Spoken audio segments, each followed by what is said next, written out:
Amados, hoje quero ministrar sobre o que anda acontecendo na face da terra. As pessoas andam muito preocupadas. Ainda essa semana, minha esposa estava me dizendo que ela estava nessa padaria aqui perto, quando uma senhora começou a conversar com ela e começou a falar sobre essas coisas que a televisão tem divulgado acerca do assassinato daquela menina Isabela pelo seu pai e possivelmente pela sua madrasta também. Isso tem causado uma comoção muito grande no país e outras violências que têm acontecido. E essa senhora que não é da igreja, não é crente, possivelmente não é crente, ela, começando assim com a Elizabeth, ela disse: olha, parece até que nós estamos chegando no fim do mundo. Parece o fim do mundo, parece o apocalipse. As pessoas, irmãos, elas têm uma noção de que as coisas estão piorando e caminhando para um desfecho que eles chamam de apocalipse. Como se o apocalipse fosse a consumação de todas as coisas, quando a palavra apocalipse nada mais significa do que revelação. Mas a verdade é que as pessoas estão ficando inquietas na face da terra. A violência tem sido uma constante em toda a terra. E nós gostaríamos de falar sobre 3 sinais claros da volta iminente de nosso Senhor Jesus Cristo. Porque a igreja precisa se preparar, a igreja precisa estar atenta para o que anda acontecendo. Porque o pior cego, como diz aquele ditado popular, é aquele que não quer ver. Não é verdade? E nós temos a revelação da palavra de Deus que nos mostra que essas coisas deveriam acontecer. Nós estamos vivendo num dias complicados e dias caóticos na face da terra. Nós poderíamos falar sobre o caos moral, o caos ético, o caos político, né? Mas isso é tão evidente, basta você ligar a sua televisão para assistir a um noticiário ou ler um jornal, uma revista, que você fica estarrecido do que anda acontecendo na área da ética, da moral, da política, né? Que nós nem vamos falar, apenas mencionar esses caos nessas áreas. Mas está agora acontecendo alguma coisa que as pessoas não estavam preparadas e não estão preparadas para essas coisas que começam a acontecer. Nós estamos entrando num período de caos climático. As mudanças climáticas, elas estão acontecendo de uma maneira assustadora em toda a Terra. Não somente terremotos têm acontecido, mas furacões. Hoje mesmo, 3 furacões varreram 3 estados americanos, deixando muitas vítimas e muitas destruição. Hoje, a Terra tem sido sacudida por terremoto. O Brasil, que até recentemente sempre falava que não tinha terremoto, tivemos um terremoto na cidade de São Paulo, no estado de São Paulo, agora há poucos dias atrás, que atingiu 5,5 na escala Richter, o que vai até 9 graus, o que já significa que nós não estamos assim tão imunes a terremotos como nós pensávamos. A natureza, irmãos, ela está entrando em dores de parto. E há uma cobrança.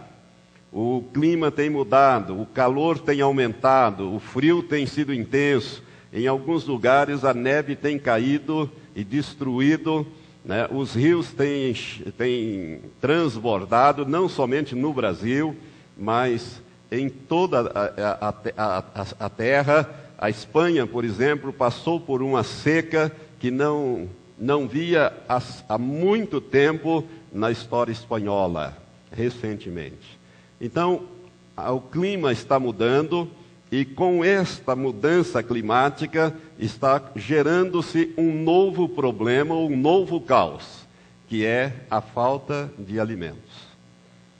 Vocês têm acompanhado o noticiário que o mundo está ficando preocupado, a ONU está preocupada, o secretário-geral da ONU está dizendo que é para parar de plantar cana, parar de plantar milho para fazer álcool. Por quê? Porque 1 bilhão de pessoas estão ameaçadas de sofrer severa fome no mundo por causa da falta de alimentos. Os alimentos estão sendo colhidos com dificuldade, não está sendo suficiente para sustentar os mais de 6 bilhões e meio na face da terra. Irmãos, isso é Apocalipse. Isso é o cavalo preto do livro do Apocalipse, do capítulo 6. Nós estamos também vivendo um caos financeiro.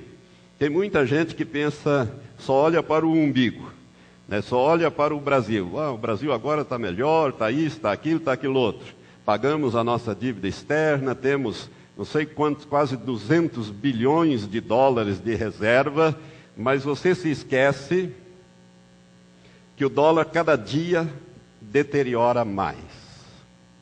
É uma moeda que está fadada a desaparecer. E nós vamos ficar com cerca de quase 200 bilhões de papel que não vai valer nada daqui a uns dias. Toda a nossa reserva cambial vai estar centrada numa moeda que está deteriorando a olhos vistos.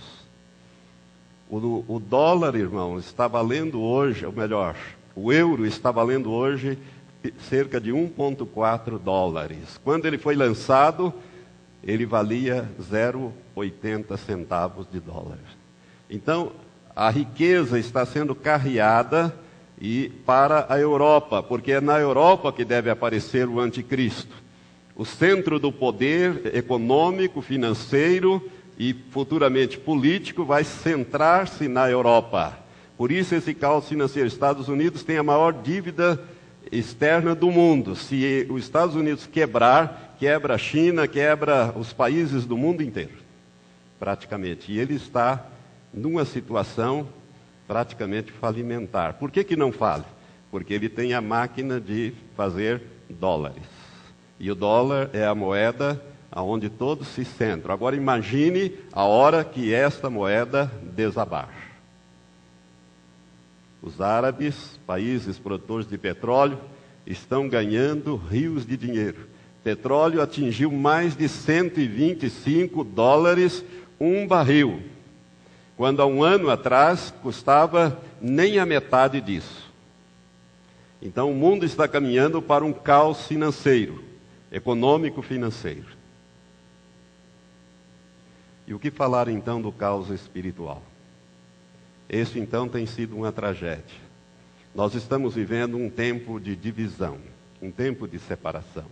Eu estava lendo o Apocalipse esses dias, ontem, anteontem, pensando nesta mensagem, e ali bem no final, na última página da Bíblia, o anjo que traz aquela revelação diz ao apóstolo e diz a nós: quem é sujo, suje-se mais ainda, e quem é santo, santifique-se mais ainda. Nós estamos vivendo esse período de separação, em que aquelas pessoas que são, na verdade, sujas, vão se sujar mais ainda, e vão aparecer os escândalos, principalmente no meio evangélico. Por isso, não se assombre dessas coisas, porque haverá uma separação. Haverá uma separação e ela já começa a ganhar corpo em toda a face da terra. Irmãos, eu me preocupo muito com este assunto, porque eu sei e sinto no meu espírito, não é uma revelação de Deus, eu tenho que deixar isso muito claro. Eu não tenho uma revelação específica de Deus, mas eu sinto no meu íntimo do ser, lá no meu espírito, que nós estamos nos aproximando rapidamente do momento em que Jesus voltará para levar a sua igreja. E se você, meu amado, e eu não estivermos preparados, nós ficaremos aqui. E então teremos que passar pela grande tribulação, porque ninguém